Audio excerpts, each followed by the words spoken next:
voices of OKC. Thank you guys so much for joining us this week for our podcast. This is a podcast about people in Oklahoma City that are doing amazing things. And we just love highlighting these stories, sharing stories of hope as well. Today's an exciting day. We have a former student of City Center who is with us today. She's amazing. I can't wait for you guys to meet her. Her name is Victoria, and she's with us today in studio. How are you doing? I'm doing all right. How about yourself? Man, doing great. We were so excited that you agreed to do this podcast. So first of all, thank you so much. And I have to say this to preface everything. So me and Julie were talking about, you and everything. And we talk. What's funny is, not in a weird way, we talk about you a lot because we're just so proud of you, man. We're just really proud of, the woman you've become, and everything that you got your hands on right now. It's really cool. I remember when you first came to the center, you had a little bit different attitude then than you do today. So, Victoria, we are excited to have you. And I just want you to talk a little bit about your story today. So I'm going to walk you through a little bit of that. But let's start so did you grow up in Oklahoma City? Where are you from? Where did you grow up? What was that like? I mainly grew up in Oklahoma City. Okay. Except kind of in the Panhandle also. But going to school, I've mainly been down here in Oklahoma City. That's cool. So you went to, what middle school and high school did you go to? Middle school, I was in Oklahoma City District, so I went to Taft Middle School, where all the trouble began. And then I moved to Putnam City District and went to PCO. Okay. Yeah, that was when you were right down the street from us here at City Center. Okay. So what was that? Yeah, what was that like for you growing up in Oklahoma City? What was your childhood like growing up? It was a little rough. Yeah. I was more independent more than anything. Kind of tried to find my own way. Through middle school, I was a fighter, which is where the trouble starts. Sure. But it ended. That is actually where I started wrestling. That's awesome. 11 years strong. I sadly retired. But that is where it all started. Me Very fighting, getting into fights, and I remember everything that. else. Yes. I do remember that. And guys, if you're watching this on YouTube and you see the video, you're like, this girl was a fighter? She is so tiny and sweet, Yes, she was, and she's very spunky. So, and that's all right. Sweetness. That's a good quality. That's a good quality, and it looks like you've transitioned that quality into what you're going to be doing in your professional life. So that's super, super exciting. I want to hear about the wrestling. So you were in middle school when you started wrestling, right? So what made you want to start wrestling? Well, I was in a bunch of fights throughout middle school, a little bit after middle school, but what actually started it, I was sitting in the detention, and the wrestling coach, shout out to Coach Denov. Hey, shout out. Yeah, that's awesome. How it all started, I was in ISR, the in-school detention. I've been there before. Yeah, not a great place. No. But he was actually the instructor. Okay. Instructor there, and he was like, you have been in here multiple times, maybe you try to maneuver that to the mat. So that's what I decided to do. At first, I thought it was weird. Yeah. Because it was mainly boys. Yeah. And then we had a girls team, but then by the end of the season, I was the only female, along with a lot of boys. But that's normal. Yeah. Because I mainly grew up around boys. I have 4 brothers, so Yeah. used to the environment, and I decided to continue with it. I was like, maybe this will kind of change my attitude a little bit, with anchor issues, leave it on the mat. That's so good. And then we maneuvered into PCO. At first, it was a little rough start, being the first female of Putnam City District and at PCO. Are you serious? Yes. I didn't realize that. Yeah. So you were the first female wrestler in that district. Yep. That's crazy. Okay. First, it was a little rough, just like how it was in middle school, except it was a higher level. And I wrestled with nothing but guys. Even whenever I would go and compete, I would compete against guys as well. And how did you do? You did really well, right? Did you win? I beat a few. Yeah. I beat a few, but most of the time, it was a good opportunity. Yeah. I do say that. Just because you get to kind of see a different perspective, and it help you, kind of, how should I say this? Kind of more of preparing you whenever you go out and wrestle higher level like college, which at PCO I did grow a female program, and I want to say it was my junior year where I had about myself and 4 or 5 other girls. That's awesome. And then by my senior year, had a whole girls team. That's awesome. And then, which they're still growing. Yeah. From the previous time that I have visit them.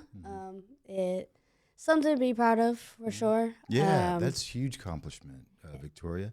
You said something that stood out to me. You said, I decided to stick with it because you wanted to change. That's a big statement, and I don't know if you realize that, but you decided, Yeah.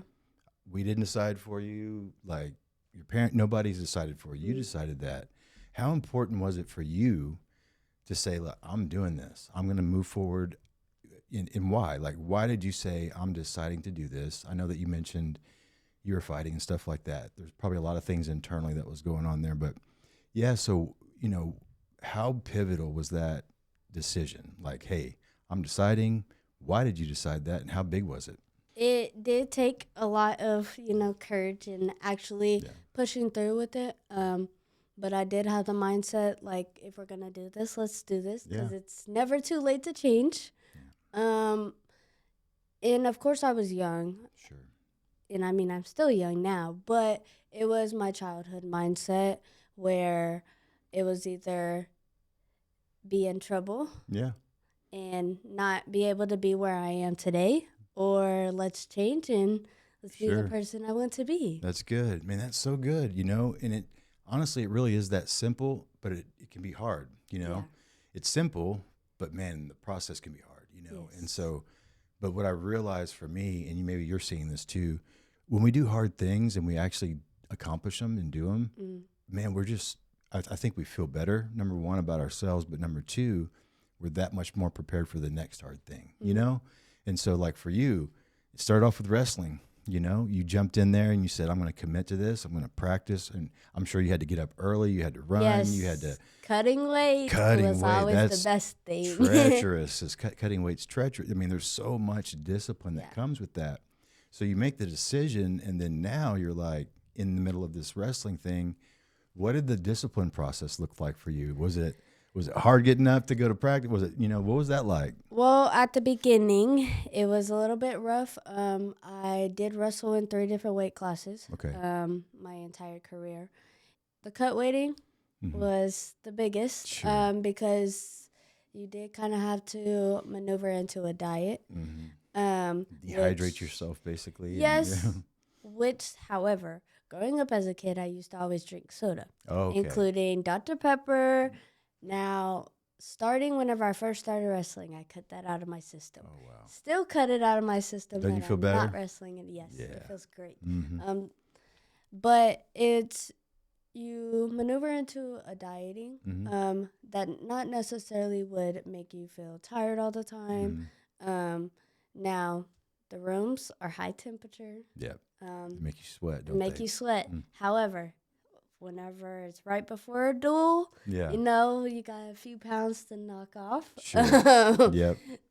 That temperature is very hot in there. Yep. But it gives you a chance to maintain your weight, where you have to watch what you eat in the time frame. Okay. Because most of the time, during high school, we did have our duels every Tuesday and every Thursday. You would have a certain amount of time to cut that weight off. A lot of people wait till the last minute and then suffer and looks very dehydrated. I bet, yeah. But with me, it's a little bit different for females for a few reasons, but it was okay. I didn't really say that I didn't dislike it. Now, waking up in the morning, getting on that bus at 5, 6 a.m., Mm-hmm. traveling to wherever and have weigh-ins at between 7 and 9, Yeah. and then wrestle all day. That was mainly on the weekends for the tournaments. Okay. But between cutting weight and everything, I would probably say that's the biggest thing, and having the mindset. But Sure. of course, you have to be a student before you're an athlete. That's right. Yeah, that's good. So yeah, that's a good question to lead into. So do you feel like the discipline you learned in wrestling actually translated to academics? Do you feel like that was helpful? Did it help you gain some discipline to be more focused on your schoolwork? Yeah, because I always got told if you're not doing great in the classroom, you don't Yeah, compete. it's good. So Good coach. between being in trouble, like if you get in trouble, you get disciplined Hmm. and everything else, which that was never fun Yeah, because we would have to run and run and run I know. and do a bunch of not. It wasn't necessarily a punishment. It was Yeah. more so a lesson learned. Don't do it again. Yeah. But the academic side, it is very important to work on your grades and Okay. attend a class and not be getting in trouble or anything. And that was the whole point for you anyway. What you were Yes, trying to stay out yes. of trouble. So this was a perfect kind of like accountability type scenario for you. Mhm. That's awesome. So it gets more exciting for you. I just love your story and how it's been tracking. And I know we all have a long way to go, Yes. but the process is exciting for me. It's really cool to see, even for me when I'm involved in something and things are moving forward like they're supposed to, even though they might not be moving as fast as I want them to. It's really cool to see like, oh, I see something promising in my future. And so there's something very promising in your future right now. You're in college, right? Yes. Okay. Where you at college? I go to UCO now. I just finished last spring Okay. with my associates in pre-law, That's which is awesome. political science, Yeah. and a minor in law to be an attorney. Hopefully, in the next couple of years. That's crazy. That is awesome, Yeah. man. So what law school do you hope to go to? I haven't fully decided. I kind of had an idea of OU Law. Yeah. Kind of stay in town a little Mhm. bit. Yeah, that's awesome. Yeah. So many cool opportunities for that. How long will you have to go to law school? If I go full time, it'll be 3. Okay. If I go part time, it'll be 4 years. Okay. That's exciting. I know we were talking off camera that you're not really sure exactly what type of law Yeah. yet, but I know that door will open for you for sure. So is there anything that you're like passionate about that you feel like your law expertise will actually benefit, like say a certain sector, like whether it's criminal justice or whether it's whatever? Do you have any kind of specific area you're thinking about? I haven't fully decided just yet. Okay. I do know I do have a little background on the criminal justice side. Okay. I am a security officer. Yeah. So, and I Security got officer. I got a lot of my training Yeah. between the criminal justice and I did attend the criminal justice program with Francis Tuttle Okay. while my senior year. Okay. So I have a little background on that. Sure. Now I'm kind of going more on the being an attorney side. Mm-hmm. Now what I did kind of have in mind Mm-hmm. on the practices, I thought about a little bit of criminal law Mm-hmm. because that is what I'm currently studying right now. Sure. It's getting really interesting. Yeah, I'm excited for you. I think there's, obviously so much opportunity ahead of you, and it's just really cool to see how it's all played out. And again, it's because you made the choice to do that. You said like, man, this is not me. This is not the life I want. I want something different. And many people say that, but they don't make the choice. And they don't do the hard stuff that it requires the discipline. Getting up at 4 in the morning, 5 in the morning, getting up and running and all these cutting weight and eating right, all these different things, man, all that comes with it, However, the thing that's really cool is what comes after it. When you receive what you've been working for, I mean, just the joy that comes with that is huge. And so I can't wait to see that for you. But also you have a family, right? Yes. So tell me about this family. About 3 years ago, I found a great, lovely man. That's awesome. That I am currently engaged to, and a 5-year-old little girl. Okay. a great blessing for sure. Sure. I will not take anything back from Sure, it. sure. It kind of maneuvered Mm-hmm. with me going to school. Yeah. It is a tough schedule, but it's not something I wouldn't necessarily regret. Sure. It is going really good. Yeah. 5-year-old, Yeah. she is a mini me. Yeah. Yeah. But yeah. That's awesome. Well, good for you.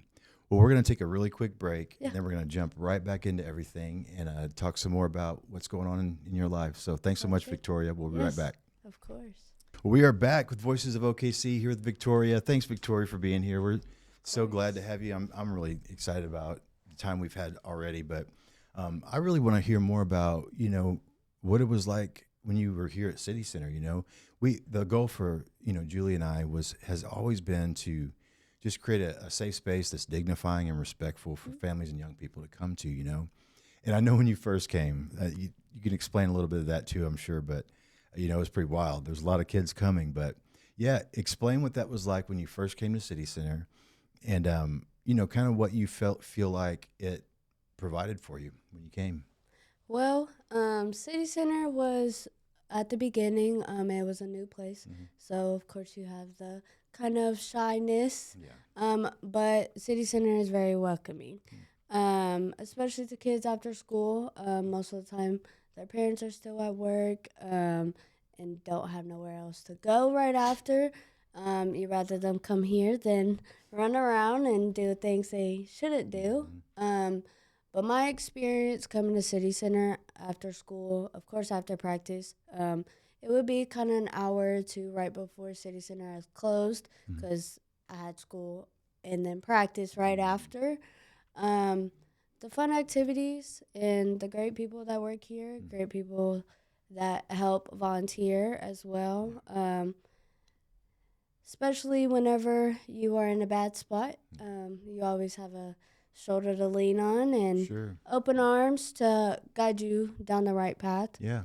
What was that like? Was there ever a moment, was there somebody that stood out to you as far as somebody that would be that, listening ear for you whenever you're going through something? Around the time with me being an athlete, I would say Coach Matt and Aaron. Yeah. Love those guys. And then, of course, you and your wife. Yeah, and I wasn't fishing for you to mention me. I promise. No, I figured it might have been Matt or Aaron. They were always really involved with the things happening in the program. Yes, they kept me out of a lot of trouble, Yeah. especially whenever they would notice certain things. And they would kind of give me an alternative, like, hey, let's do this instead. Whenever, especially being involved with the basketball team that we did have at one point. Yeah, that was, yep. With them. So kind of just being involved, trying to stay on the positive side and being involved in the leadership, even being a volunteer as myself. Yeah. Of course, just while I was going to school at PCO. Yeah. And awesome. Helping out. Of course, the food is always good. Yeah, Miss Christie, our nutrition coordinator, she does awesome. She does amazing. Makes great food. That's one thing we're very proud of here too, as well. But that's awesome. Yeah, we just always wanted this space to be some place that people wanted to come to, and felt like it was beneficial to them. So that's really encouraging to hear from you because ultimately we know that, man, we're all going through something, especially young people, And I feel like in my mind, it seems like, a lot of young people that are actually still in high school and middle school, they kind of get overlooked a lot. It's like there's a lot that just doesn't get noticed, man. A lot of kids are going through a lot of really hard stuff, and there's no adults in their life that are really paying attention, And so I noticed that, and I thought, man, what if we had a place that would notice, would be welcoming, And so it sounds like we maybe have we may have landed on something, that was helpful. So I'm really, really, really grateful for that. So what do you think? I remember when you first came to the center, you were always super respectful, to all the staff and everybody. It wasn't like you were looking to be disrespectful. You weren't looking to fight. but it just seemed like you were always willing to defend yourself and anybody else that you cared about. You know, so it's like a little bit of a chip maybe on your shoulder, you know, it seemed like, and I'm sure that, I know I've had a chip on my shoulder at times, but it's really cool to see how that has kind of smoothed out, you know, and you finding this discipline, finding this, you know, love for wrestling, and now it looks like law. I think the sky's the limit for you. Seriously, I think there's so much in front of you, and that you have so much opportunity to not just do something great, but actually to have an impact, you know? Yeah. That's what I believe, Victoria. I believe you are going to have an impact. You know, I think you're going to have a tremendous impact that you don't even realize yet. I think that you're going to help people that have no means of helping themselves somehow. I don't know. I'm just talking out loud. Yeah. But I just see you having being a powerhouse for Oklahoma City at some point. I don't know why this wasn't on my list to share, but I just feel that about you. I really do. And I want you to hold on to that and then come back whenever it happens and say, you told me so, Jed. So yeah, well, I really believe that, man. I believe that great things are in store for you and your family. So that's super, super cool. But all right. So in regard to City Center, why would it be important for something like this to exist, in your opinion, just in general? Like, why do you think City Center is important? Whenever you're feeling low, or you feel like you're walking into a brick wall, City Center is a place where you can kind of change that mindset, which is how I felt.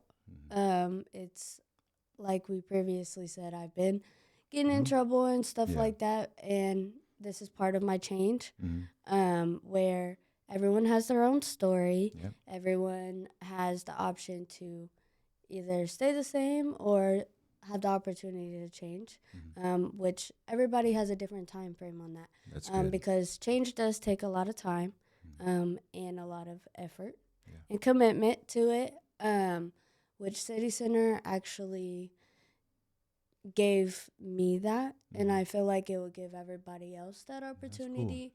Cool. And a lot of people like me and even my age, the people that I was here with, some are going and doing the same thing I am, changed their life a little bit from what we were like whenever we grew up. That's good. That's really good. Well, ultimately we talk about stories of hope on Voices of OKC, and yours is definitely a story of hope. And so we also like to ask people, to have a moment of hope, there had to be hopelessness at some point, so what was that moment of hopelessness for you, and how did that transition into hope? And that's going to be, and we're going to wrap the show up with that. Gotcha. The hopeless part would be feeling like that I didn't have nobody by my side. Of course, before wrestling kind of started, even at the beginning of my wrestling career, I felt like, why am I doing this? Sure. Why do I need to do this? Why can't I just be the same person I am? And being able to kind of look at it like, what am I here for? I did lose my oldest brother. I want to say it was my sophomore year of high school. Okay. That kind of broke me a little bit. It was a brother with special needs, cerebral palsies, where I just wanted to quit and do nothing at all, because he was the person that I kind of pushed myself. I was like, well, he's not able to do it. Let me do something that he can't do, which is go where the hope comes in. Before that, it was crazy. Yeah. I just couldn't find myself at that time where I was like, what do I do? Yeah. Nothing's working. At one point, I was like, God's not listening. Yeah. He's not listening to none of my prayers. I need him like today, like now. Yeah. And later on down the road, he did listen and open a door for me, which showed me a lot. I was like, well, he is listening, Hope came in at that point, didn't it? Yeah. Because he has helped me get over the obstacles that I have been facing. That's good. And I know I have plenty more. coming down the road, but he's there. Yeah. Which is intertwining with the hope, for sure. Being able to have that confidence and believe that you can do it. Mm-hmm. Don't ever give up. Yeah, it's good. Well, you're awesome, and you're on the right track. You know, that hanging on to that hope is really critical because, you know, we have hope for things at times, you know, and the Bible talks about hope deferred makes the heart sick. So to your point, when you're hoping for something, you're praying to God and you're asking him, it's not happening. You're like, what's going on, God? Your heart gets a little sick. You know, you're like, I'm ready for this to happen because I'm miserable right now. But, you know, I feel like sometimes with God, his prayers are not necessarily no, they're just not right now. You know, what I've learned in that whole process is, you know, whatever blessing I'm wanting, you know, whatever I'm wanting to achieve or whatever, I wouldn't be able to hold on to if the timing wasn't right. You know what I mean? So if I did it too early, God knows my character isn't there yet, you know, that I can't handle it.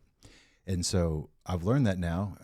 I'm an old man now, but finally I've learned that. But now that I've learned that, you know, I can just really rest and have peace in that hope that I have, knowing that God never shortchanges us on coming through with his promises, you know. So I can share that with you and say, like, hey, the next thing you're going to have hope for, continue hanging on to that hope because it'll pull you through to that mark that you're shooting for. So thank you so much for doing this, man. You're an amazing young woman. I'm excited about your future. I can't wait. I might be calling on you for some legal services at some point.